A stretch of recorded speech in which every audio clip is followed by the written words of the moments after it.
اعوذ باللہ من الشیطان الرجیم بسم اللہ الرحمن الرحیم ویوم نبعث من کل امت شہیدا ثم لا یؤذن للذین کفروا ولا هم یستعتبون وإذا رأى الذین ظلموا العذاب فلا یخفف عنهم ولا هم ینظرون وإذا رأى الذین اشرکوا شرکاءهم قالوا ربنا هؤلاء شرکاؤنا الذین كنا ندعو من دونک فألقوا إلیہم القول انکم لکاذبون۔ اللہ تبارک و تعالیٰ نے پچھلے رکوع کے اندر انسان کی پیدائش، پھر انسان کو ملنے والی نعمتیں، لباس، جسم، پھر اس کے بعد انسان کی رہائش، گھر، یہ ہر چیز کو بیان کر دیا۔ اب ظاہر نعمتیں دینے کے بعد اگلا جو مرحلہ آ رہا ہے وہ ہے، تو اللہ تعالیٰ نے ارشاد فرمایا ہم نے جو ان کو نعمتیں دی ہیں، ہماری نعمتیں کھا کر بھی یہ رب کو بھولے ہوئے ہیں۔ اب اس کا نتیجہ کیا نکلے گا؟ فرمایا وَيَوْمَ نَبْعَثُ مِن كُلِّ أُمَّةٍ شَهِيدًا۔ فرمایا محبوب ذرا وہ وقت بھی یاد کریں، کون سا؟ فرمایا جس دن ہم ہر ایک امت سے ایک گواہ کو اٹھا کے لائیں گے۔ ہوگا کیا؟ یعنی کون سا گواہ؟ یاد رکھیں ہر نبی اپنی امت پر گواہ ہے، ہر نبی اپنی امت پر گواہ ہے۔ گواہ کیسے ہے؟ گواہ کیسے ہے کہ فرمایا کہ قیامت والے دن اللہ تعالیٰ ہر نبی سے پوچھے گا، فرمائے گا ہاں بھائی پہلے تو تم یہ بتاؤ کہ تم نے میرا پیغام پہنچا دیا، ایک بات۔ دوسری بات یہ ہے، دوسری تفسیر یہ ہے کہ علماء فرماتے ہیں کہ امت جو کچھ بھی کرتی ہے نبی کے سامنے ہوتا ہے۔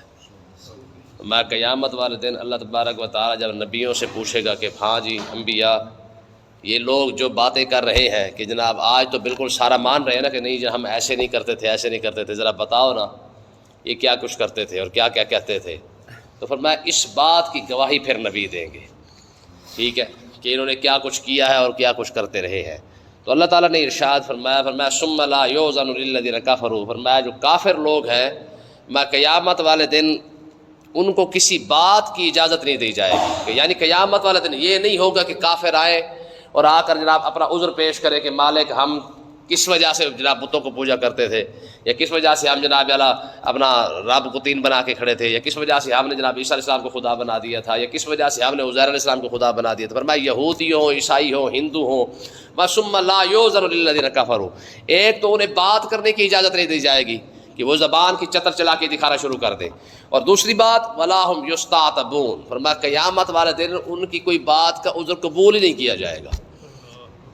قیامت والے دن جو لوگ سمجھتے ہیں نا کہ ہم وہاں پہ کوئی زبان چلا کے جناب کوئی نہ کوئی بہانہ ہم لگا لیں گے، فرمایا کہ ایک بات تو اللہ تعالیٰ اجازت ہی نہیں دے گا، اور دوسری بات یہ بھی ہے کہ اگر وہ بات کر بھی لے تو ان کا کوئی عذر قبول ہی نہیں ہوگا۔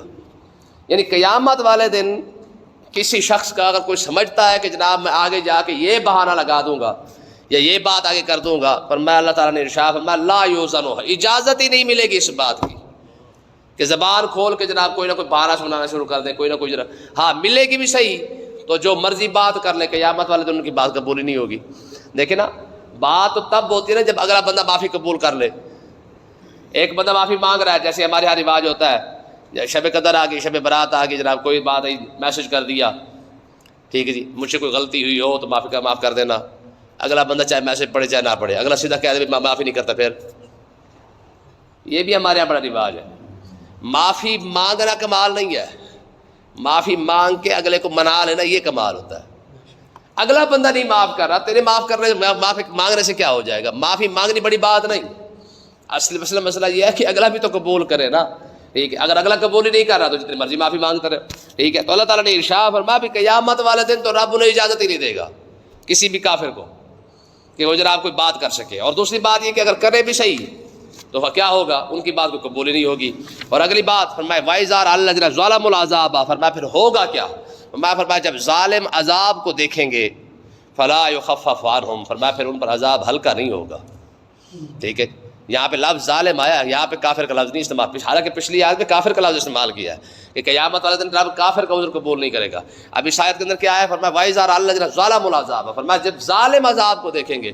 اب ظالم کے لیے تو کلمہ ضروری نہیں نا، ظالم تو ظالم ہے، چاہے وہ کلمہ پڑھ کے کھڑا ہے چاہے وہ کلمہ نہیں بھی پڑھ کے کھڑا، جو شخص بھی ظلم کر رہا ہے، ٹھیک ہے، قیامت والے دن جب وہ عذاب کو دیکھے گا تو فلا یخفف عنہم، اور میں پھر یہ یاد رکھے قیامت والے دن عذاب ظالم پر ہلکا نہیں ہوگا۔ جہنم کی بات نہیں ہو رہی ہے، قیامت کی بات ہو رہی ہے. یعنی اس کا مطلب یہ ہے کہ باقی سب کو اگر عذاب ہوا بھی صحیح تو جہنم میں جا کے ہوگا. ظالم وہ ہے جس کو قیامت والے دن سے ہی عذاب اس کا شروع کر دیا جائے گا. ٹھیک ہے، یہ کوئی چھوٹی موٹی بات نہیں ہے کہ قیامت والے دن ظالم سے ہوگا. تو حدیث پاک کے اندر آتا ہے نا کہ آقا علیہ الصلوۃ والسلام نے ارشاد فرمایا کہ انسانوں کو چھوڑو نا، یہ تو بڑی بات ہے.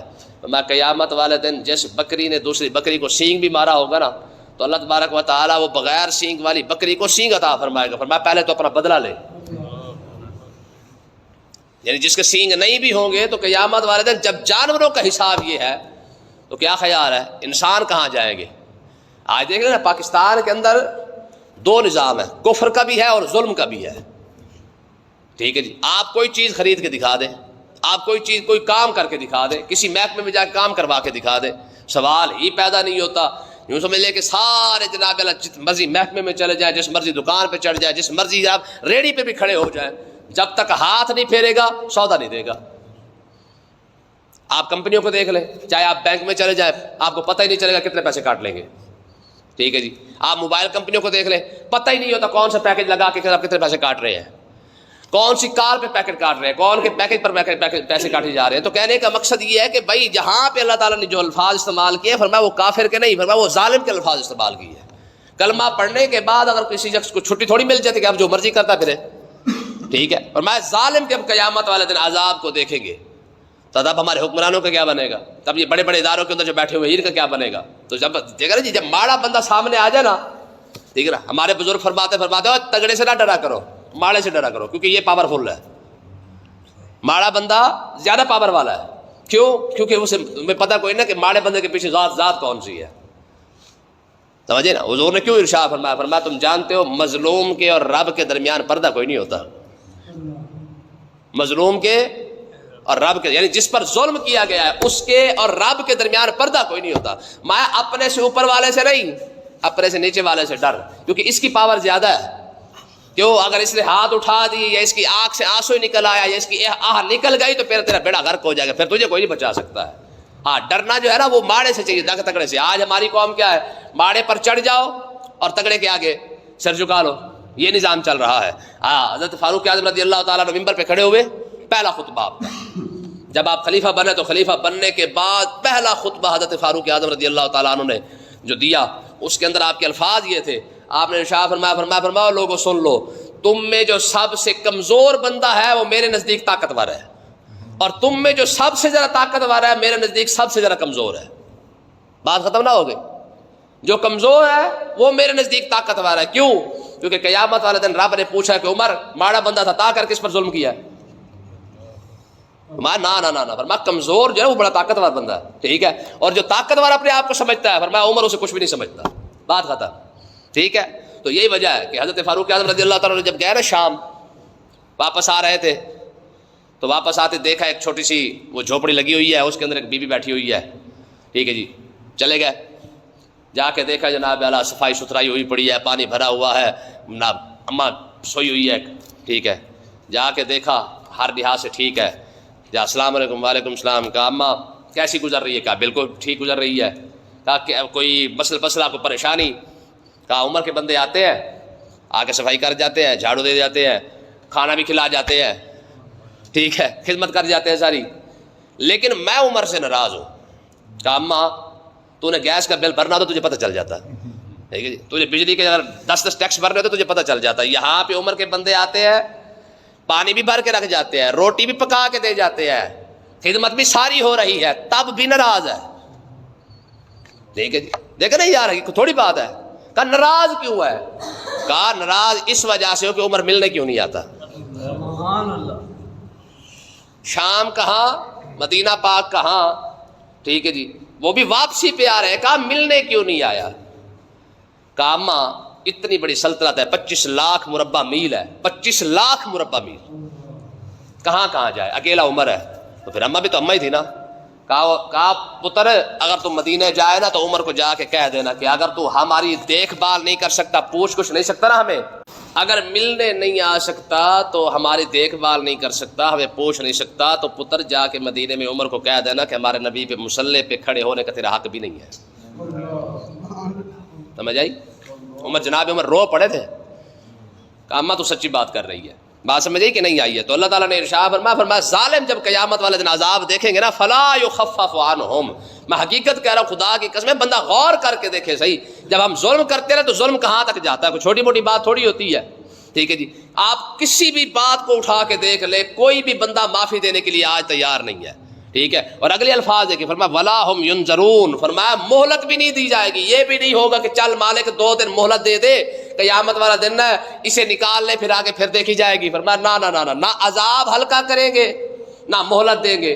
حدیث پاک کے اندر آتا ہے نا، فرمایا کہ قیامت والے دن رب اپنے سامنے کھڑا کر کے پہلے 5 سوال پوچھے گا، میں بتا پیسے کہاں سے کمائے، پھر لگائے کہاں پہ؟ میں حیران ہوتا ہوں، 5 سوال آپ دیکھ لیں، 5 میں سب سے عجیب سوال جو مجھے لگتا ہے وہ یہی لگتا ہے بھی کہاں سے کمایا؟ مالک مزدوری کی ہے، ریڑھی لگائی، دکان پہ تھا، خرچہ کیا، فلاں فلاں کام کیا، فلانا کام کیا، محنت پسینے کے ساتھ کمایا، اچھا ٹھیک ہو گیا، کہاں لگایا؟ شادی پہ اڑا کے، بینڈ باجے کے اوپر، چرس پی کے، افیم پی کے، سگریٹ پی کے، بیڑا لے کے، اب بندہ کہاں جائے گا؟ دیکھیں نا جی، یہ سوال تو چلو سمجھ میں آ گیا نا کہ یار کتوں کما کے لے آیا، حلال ہے کہ حرام ہے؟ اب بندہ کہہ رہا ہے جی میں نے خالص حلال کمایا، پسینہ بہا کے اپنا کمایا ہے، مزدوری کی ہے، نوکری کی ہے، سب کچھ کیا ہے۔ اگلا سوال یہ ہو رہا ہے کہ لگایا کہاں ہے؟ اب کیا کریں گے؟ ٹھیک ہے جی، سارا سال کماتے ہیں، پتر کی شادی پہ اڑانا شروع کرتے ہیں، جناب کی ہے جی 2 لاکھ روپے چودھری نے ایم ہی اڑا دیتا ہے۔ آگے جا کے پتہ چلے گا نا، جب بینڈ باجے کا جواب دینا پڑے گا نا، کہ جب رب پوچھے گا ہاں چودھری صاحب بینڈ باجے تو کتنا پیسہ اڑایا سی، پتہ نہیں لگ جائے گا۔ ہم غور نہیں کرتے، یہ چھوٹی چھوٹی چیزیں ہیں۔ حقیقت یہ ہے کہ ہمارے بزرگ فرماتے بڑا عالم پتہ ہے کون ہوتا ہے؟ بڑا عالم وہ ہے جو چھوٹی چھوٹی چیزیں بیان کرے۔ حضرت عبداللہ ابن عباس فرمایا کرتے ہیں، عالم ربانی کس کو کہتے ہیں؟ فرماتے عالم ربانی وہ ہوتا ہے جو چھوٹی چھوٹی چیزوں کو بیان کرتا ہے۔ لیکن آپ پتہ عالم شالم کوئی نہیں، لیکن گزارش ہے کہ طالب علم کی حیثیت سے، لیکن عالم وہی ہے جو چھوٹی چھوٹی چیزوں کی طرف بندے کی توجہ کروائے۔ بات سمجھ آئی کہ نہیں آئی ہے؟ اب رب قیامت والے دن پوچھ لے کہ یہ جو روزانہ جو 50-60 روپے کی بیڑی والا جو کھاتا تھا نسوار، اس کا حساب دے۔ لیکن جی ضائع ہے نا پیسہ، پھوکا نکال کے جان چھٹی، سگریٹ گیا 500 روپے کی ڈبی ہے، رب پوچھ رہے کہ 1200 کی دہاڑی 500 کے سگریٹ، جی کہ 1200 کی دہاڑی لگا کے 60 روپے بیڑے کے اڑایا، وہ کیوں اڑایا؟ تو پھر کیا بنے گا؟ بات سمجھے کہ نہیں ہے؟ ان چیزوں کو معمولی نہ سمجھے۔ رب نے ارشاد فرمایا بھائی ظالم جو ہے نا، ظالم جو اپنے آپ پر بھی ظلم کر رہا ہے، فرمایا قیامت والے دن فلا یخفف عنہم، فرمایا ایک تو عذاب ہلکا نہیں ہوگا، سانس بھی نہیں رب لینے دے گا، اور دوسری بات ولا ہم ینظرون، رب مہلت بھی نہیں دے گا، ٹھیک ہے؟ یہ دونوں کامل ہوں گے۔ اور آگے یہ جو ظالم کی بات ہے، اگلے الفاظ دیکھیں، فرمایا وَإِذَا رَأَى الَّذِينَ أَشْرَكُوا شُرَكَاءَهُمْ، فرمایا کہ جو لوگ قیامت والے دن جب اپنے شریکوں کو دیکھیں گے نا، یعنی جو لوگ کسی کو شرک کرتے رہے اپنے بتوں کے آگے یا جس کے آگے جھکتے رہے، قیامت والے دن جب وہ شریک ان کے سامنے آئیں گے تو کیا ہوگا؟ بات سمجھے؟ یعنی جن کے آگے بندہ دنیا کے اندر جھکتا رہا نا، قیامت والے دن جب وہ چیز ان کے سامنے آئے گی تو کیا کہیں گے؟ قالو، وہ کہنے لگیں گے ربنا، اے ہمارے پروردگار، ہؤلاء شرکاؤنا الذین کنا ندعو من دونک، اب زبان کی چچر چلا کے دکھانے کی کوشش کریں گے۔ کیا کہیں گے؟ کہیں گے جناب پروردگار یہ وہ شریک ہے ہمارے، ٹھیک ہے جی، جو ہم تجھے چھوڑ کر ان کے آگے جھکے رہے، یعنی اپنا گناہ بھی ان کے کھاتے میں ڈالنے لگ جائیں گے کہ پروردگار ہم تو جناب معصوم حاجی صاحب نیک پاک بندے تھے، ٹھیک ہے جی، ان لوگوں نے ہمیں ورگلایا۔ تو قیامت والے دن جو بندہ اب جس کے آگے جھکا ہوا ہے، جس کو اہمیت دے رہا ہے، فرمایا جب وہ سامنے آئیں گے تو پھر کیا کرے گا؟ گناہ بھی اسی کے کھاتے میں ڈالے گا کہ مالک ہم تجھے چھوڑ کر یہ وہ ہے، ہم نے کچھ نہیں کیا۔ تو فَأَلْقَوْا إِلَيْهِمُ الْقَوْلَ، اب اللہ کے الفاظ دیکھیں، فرمایا اللہ تعالیٰ کے، فرمایا اللہ تعالیٰ ارشاد فرمائے گا، فرماتا ہے کہ قیامت والے دن ہوگا کیا؟ فرمایا فَأَلْقَوْا إِلَيْهِمُ الْقَوْلَ، فرمایا وہ خود بول پڑیں گے، ٹھیک ہے؟ اور کیا کہیں گے؟ إِنَّكُمْ لَكَاذِبُونَ، اور جھوٹے ہو، ہم نے تمہیں کب کہا تھا کہ ہماری عبادت کرو؟ ان کی بات ان کے منہ پر مار دی جائے گی، کہ کسی دے منہ دے ان کی گال مارنا، یہ ہوگا۔ فرمایا فَأَلْقَوْا إِلَيْهِمُ الْقَوْلَ، فرمایا وہ ان کی بات ان کے منہ پر دے ماریں گے کہ ہم نے تجھے کہا تھا کہ ہماری عبادت کرو، ہم نے تجھے کہا تھا کہ ہمارے آگے جھکے رہو، ٹھیک ہے؟ اب یہ تو کافروں کی بات ہے نا، اسی بات کو یہاں پہ لے لے۔ عہدے کے آگے بندہ جھکا ہوا ہے، پیسے کے آگے جھکا ہوا ہے، جب پیسہ سامنے ہو اور بندہ کہے مالک یہ سارا قصور ہی پیسے کا ہے، اور پیسے ہی آگے سے بول پڑے کہ پروردگارہ میں نے کب کہا تھا کہ مجھے لینے کی خاطر حرام کھا؟ انکم لکاذبون، جھوٹے خود دو الزام ہم پر لگا رہے ہو، ٹھیک ہے؟ اچھا جب وہ ان کے منہ پر ماریں گے نا بات، کہ سارا کچھ مالک ہے، یہ خود کرتے رہے ہیں اور آج الزام ہم پر لگا رہے ہیں. جب ادھر سے منہ کی کھائیں گے نا تو ہوگا کیا؟ اللہ تعالیٰ نے ارشاد فرمایا وَالْقَوْا إِلَى اللَّهِ يَوْمَئِذٍ السَّلَامَ. پھر ہوگا کیا؟ فرمایا وہ مشرک، ٹھیک ہے، وہ کیا کریں گے؟ الی اللہ، اللہ کی طرف رجوع کرنا شروع کر دیں گے. یومئذ السلام، اب رب کی بارگاہ میں صلح کرنے کی کوشش کریں گے کہ چل مالکا ساڈے کل تے انج ہو گیا، تو کرم فرما دے. ٹھیک ہے جی، چلو ہم تو یوں کر بیٹھے ہیں، تو ہی اب کرم فرما دے. ٹھیک ہے، تو ہوگا کیا؟ اللہ تعالیٰ نے ارشاد فرمایا وَضَلَّ عَنْهُمْ مَا كَانُوا يَفْتَرُونَ، فرمایا کہ جو باتیں وہ کیا کرتے تھے ان کی باتیں ختم ہو جائیں گی اس دن. مطلب کیا ہے کہ فرمایا جو زبان کی چتر چلاکی دکھاتے رہے اب رب کی بارگاہ میں عرض کریں گے کہ مالک ہوں تو چلو معاف کر دے، تو مہربانی فرما دے. فرمایا قیامت والا دن رب یہ باتیں ان کی ختم کر دے گا. کیا مطلب ہے؟ فرمایا جب ادھر سے منہ کی کھائیں گے، جب بوتی بول پڑے، جب عہدائی بول پڑے کہ مالکہ یہ اس نے اپنی خاطر سارا کچھ کیا، ہمیں استعمال کیا ہے، ہمارا قصور تو نہیں نا، تو فرمایا کہ پھر اللہ کی بارگاہ میں عرض کریں گے کہ مالکہ چلو ہوں تو معاف کر دے. فرمایا رب فرمائے گا فرمایا نا اب تو بات ختم ہو. جب معافی کا ٹائم تھا 80 سال دیے تھے معافی مانگنے کے لیے، 80 سیکنڈ بھی نہ نکال سکا. 70 سال دیے تھے معافی مانگنے کے لیے، تو دیے تھے، پوری زندگی دی تھی تو معافی کے لیے تو دی تھی. جب دیے تھے تب ٹائم نہیں تھا. آج آپ دیکھیں نا کسی کو کہے نا کہ میاں تھوڑا سا دین سمجھنے کا بھی ٹائم نکال لو، کہتے ہیں جی ٹائم کٹیں گے انشاءاللہ. ٹھیک ہے جی، کئی بار ہوتا ہے نا کہ یار آؤ یار قرآن پڑھ لو یا سمجھ لو یا سیکھ لو، کہتے ہیں انشاءاللہ جی کل تو شروع کر دیا ہے. آج تک کسی کی کل نہیں آئی ہے. یہ یاد رکھیں، جو بندہ کہتا ہے نا جی کل سے شروع کریں گے، اس کی ساری زندگی گزر گئی ہے، اس کی کل کبھی نہیں آئی ہے. کیوں؟ یہ اصول ہے رب کا. ٹھیک ہے جی، کہ جب وہ کہتے ہیں نا آقا علیہ الصلوۃ والسلام کا، بلکہ حدیث پاک کے اندر بھی یہ بات آتی ہے، بلکہ اللہ تعالیٰ کا فرمان بھی ہے. تو مقصد کہنے کا یہ کہ یہ ساری باتیں آپ ملا کے دیکھیں کہ اگر بندہ سمجھتا نا جی مطلب ہے کہ جناب بس میں ہوں اے فلانا کام کر لواں تو پھر شروع کر داں. شیخ اکبر محی الدین ابن عربی رحمۃ اللہ علیہ بزرگ گزرے ہیں، انہوں نے کتاب لکھی مشکات الانوار، اس کے اندر وہ حدیث پاک لیا. وہ کہتے ہیں کہ جب بندہ رب سے دور ہوتا ہے نا، اللہ تعالیٰ اس کے ہاتھوں کو کاموں سے بھر دیتا ہے. کاموں سے، کام ہی ختم ہونے پہ نہیں آئیں گے. سویرے اٹھے گا بس یہ کر لوں پھر شروع کرتا ہوں، بس یہ کر لوں پھر شروع کرتا ہوں، یہ کر لوں بس یہ شروع کرتا ہوں. بس شام ہو جائے گی، سو جائے گا، کام ختم نہیں ہوں گے، اگلے دن کی لسٹ پہلے تیار ہوگی. ہوگا کیا؟ اسی طریقے سے ساری زندگی گزر جاتی ہے، بس یہ کر لوں اور وہ کر لوں، یہ کر لوں اور وہ کر لوں. ساری زندگی گزرنے کے بعد جب پھٹے پہ پڑا ہوگا نا، تب بھی وصیت یہی کر رہا ہوگا کہ فلانا پلاٹ رہ گیا انہیں فیصلہ کرا لینا، فلانا مکان رہتا انہیں رجسٹری کرا لینا. ٹھیک ہے جی، فلانی زمین رہتی انہیں قبضہ بھی کرنا ہے، وہ میں نہیں کر سکتا تجھے کر لینا. کام نہیں ختم ہوئے. دکان سنبھال لینا، کپڑا سنبھال لینا، برتن سنبھال لینا، فلانی سے سنبھال لینا، گھر کو بنا کے رکھنا. بھائی تو بھی تو 80 سال لگا کے جا رہا ہے نا. جب تیرے کام ختم نہیں ہوئے تیری اولاد کے کیسے ختم ہو جائیں گے؟ تو اللہ تعالیٰ نے کیا فرمایا؟ فرمایا سب سے بڑی سزا یہ ہے کہ بندے کو ٹائم ہی نہیں دیتا رب کہ ٹھیک ہے شاباش لگا پھر بس اے کر کے آ جما آپ نماز شروع کر دینی ہے. ٹھیک ہے جی، بس اے کر لیے، 2 کم رہ گئے نا، انج کرنا ہے انج کرنا ہے، وہ 12 پہ کم شروع کر دیں گے. ٹھیک ہے نا جی. رب نے فرمایا نا ساری زندگی بھی گزر جائے گی، میں تجھے کبھی فرصت آنے ہی نہیں دوں گا، ویلا ہونے نہیں دوں گا، سارا دن باہر بیٹھا رہے گا، لیکن بیچارے کے پاس ٹائم نہیں ہے. آج سب سے بڑی شکایت لوگوں کے پاس کیا ہے؟ کہ ٹائم نہیں ہے. آج بیٹھے باہر ہوتے ہیں، بیٹھے باہر ہوتے ہیں. آج انڈیا اور پاکستان کا فائنل لگ جائے میچ، پورے پاکستان کے پاس ٹائم ہوگا کہ نہیں ہوگا؟ ٹھیک ہے نا، پورا پاکستان پورا انڈیا جام. بھائی ٹائم کہاں سے آیا؟ اس کا مطلب پتہ کیا ہے؟ جس چیز کو آپ ترجیح دیتے ہیں اس کے لیے ٹائم بھی نکال لیتے ہیں. جو چیز ہماری ترجیح میں نہیں ہوتی نا اس کے لیے ہمارے پاس ٹائم بھی نہیں ہوتا. آپ دیکھ لیں نا، ساری زندگی گزر جاتی ہے، نوکری کے لیے ٹائم ہے، پڑھنے کے لیے ٹائم ہے، اسکول پڑھنے کے لیے ٹائم ہے. لوگوں نے ڈبل ٹرپل ایم اے کر رکھے ہیں، پی ایچ ڈی ڈبل کر رکھی ہے.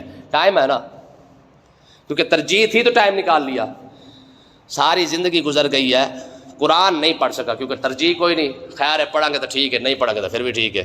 ٹھیک ہے، کیونکہ پتہ ہے نا کہ مولوی پڑھا دے گا. اللہ کے بندے، مولوی نے پڑھا بھی دیا تو مولوی کے پڑھانے سے تو کون سا بخشا جائے گا؟ اب بخشا تو تب بھی جاتا جب تو خود پڑھ لیتا.